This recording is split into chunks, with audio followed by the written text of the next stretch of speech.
I'm like a big believer, like you've been put on this planet for something, and beach volleyball is why I'm here. Out of the University of Central Florida, give it up for the Beijing Beast, Phil Dalhausser.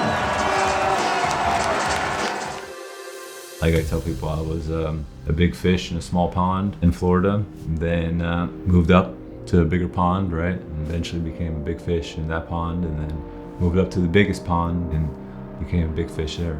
I enjoyed the journey, right? And it just kind of worked out for me.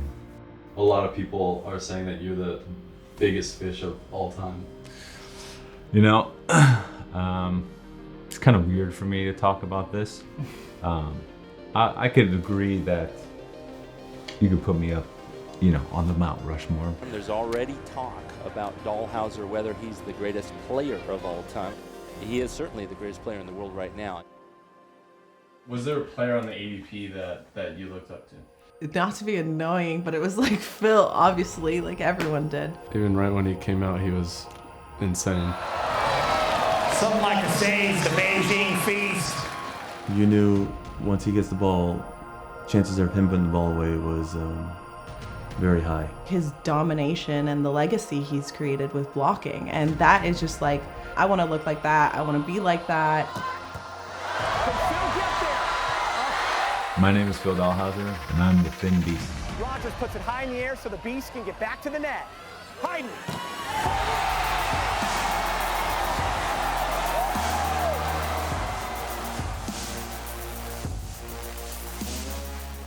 All right, once I started touching the ball, I was like, this is so much fun. I want to do this. I mean, back then, he wasn't a great blocker or he didn't jump serve, but he could side out and he hand set really well. But once I started playing, I became obsessed. Like, I'd be setting into the wall, passing to the wall. Really, I was kind of self-taught, I guess. But, you know, then he became the best server and blocker in the world. He is known as the Finn Beast, 7 times the winner, the most intimidating force in the entire world of professional sports. Philip Dalhausser. But my first AVP was 2003, Fort Lauderdale with Nick. Well, we really didn't know what we were doing. Like, we didn't know what points, how points worked, and it was embarrassing. I remember being like, I'm gonna quit volleyball, what am I doing? So they would be like, you gotta play this East Coast tournament, and if you guys win, you get a bid into this tournament. And like, honestly, I was like, this is crazy, we're on the Pro Tour. Look back and see where we were. We slept on the beach a couple times before tournaments. It's pretty wild. I couldn't even imagine sleeping on the beach now. Is there a particular win or wins that kind of stand out in your mind? Number one, for sure, first one, Nick and I beat Stein and Gibb in Austin, Texas. Funny thing was, the week before that Austin 2005, we took a 17th and we lost to a team I've never lost to, and I thought Phil was gonna dump me. I was like, oh, this was gonna dump me. I know it, I feel it. He probably should have. Just to lead up to that final, you know, 2004, Phil was gonna play with Dane at the end of 2004. I had committed to him, and it just didn't feel right. So I was scrambling to figure out what I was gonna do for 2005. I'll never forget, Phil said, you know, we should play one more year. He's like, I'd rather win my first tournament with you. And I couldn't believe it. I called Dane, I was like, hey man, this might be the dumbest beach volleyball move in history, but I'm just gonna roll with Nick. I remember driving in the car, we were driving back to the house. And I said, really? And he said, yeah. And I was like, yeah, well, of course you should try and do that. And yeah, that ended up being the right decision. We never won a tournament there, but I think at that moment, Phil knew he was gonna be winning a lot of tournaments. I didn't think I could win, but he knew he could win. But the fact that that happened was, I thought, pretty special for me. I remember it was yesterday.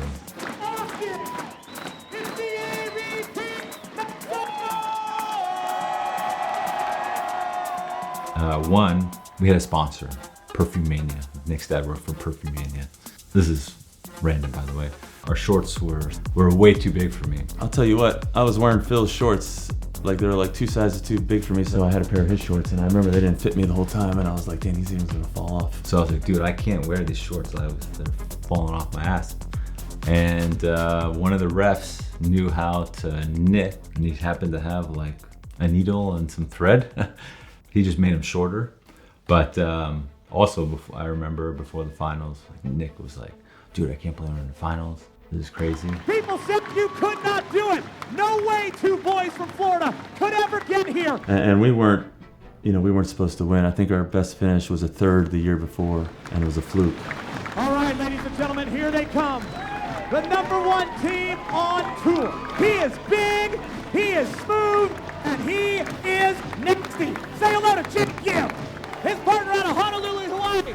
3-time national champion, 6-time open winner, Olympian, Stein, Metzger.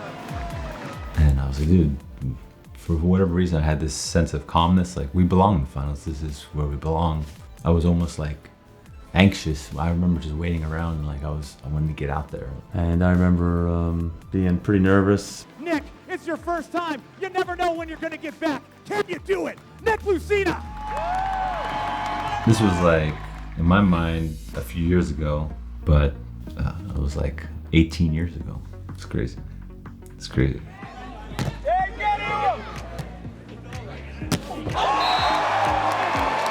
This is when we play tournaments in 2 days. 32 team draw in 2 days. So this is probably like our 6th or 7th match. And Nick was running around this court like it was our first match of the weekend, you know what I'm saying? Like every single, and he's gotten, I mean, at this point probably is 300 attacks on the weekend, you know? And he's still running around. And light. Hey! Who's doing it?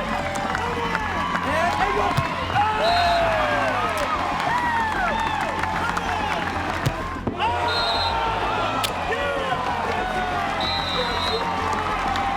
Kind of after we lost the first, I remember being like, we got nothing to lose, we're probably not supposed to be here. Once we started getting a little momentum, then I was like, well, anything can kind of happen.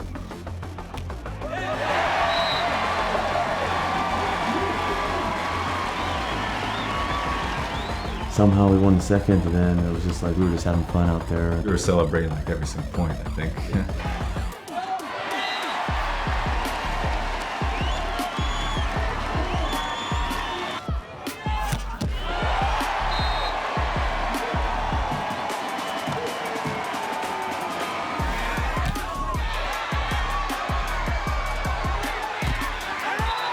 They just went up 15-14, and I said Nick tight. Shocker, he swung, and you got blocked. Yeah, set me off a little bit, and I'll put it away. Facts. I believe I'm just stating facts.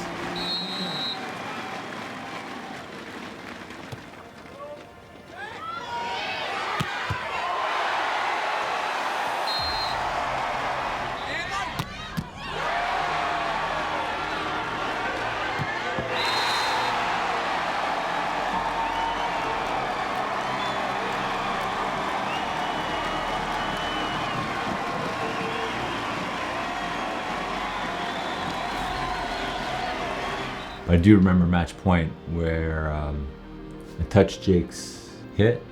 I dug a ball on 2. When I got blocked and I covered it. Once I remember him feeding up there, I was like, yes, this is ours. And Nick set me down and put it away.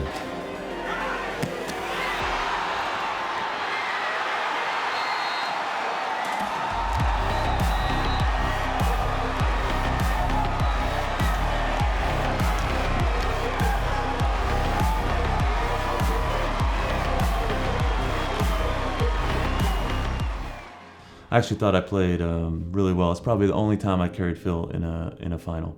Only time though. He's pretty unstoppable after that.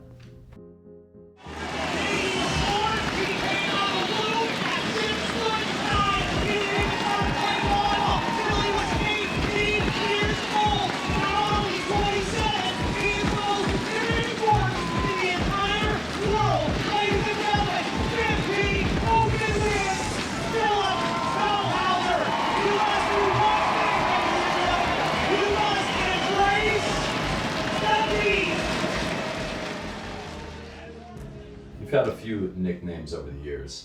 Well, Geeter gave me the Thin Beast, and then he was the MC in Beijing, and he started calling me the Beijing Beast. But actually, whenever I hear Beijing Beast, what I think of is, you remember that show Shaq versus? Shaq will take on the world's most elite athletes, playing their sports, battling on their fields. Somewhere around the Olympics, we just won gold, and Keri and Misty just won gold. So like Shaq and Todd played Keri and Misty, and I was the coach of Shaq and Todd.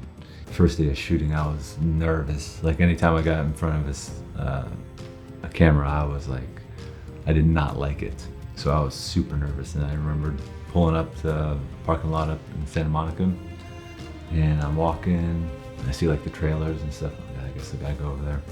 And I see him sitting down, and he sees me, and he gets up and he's like, "It's the Beijing Beast." The Beijing Beast! And he gave me like this big hug, and after that I was like, oh, I'm fine. Like this is gonna be fun. Point being, when I hear Beijing Beast, that brings me back to the moment of like Shaq, like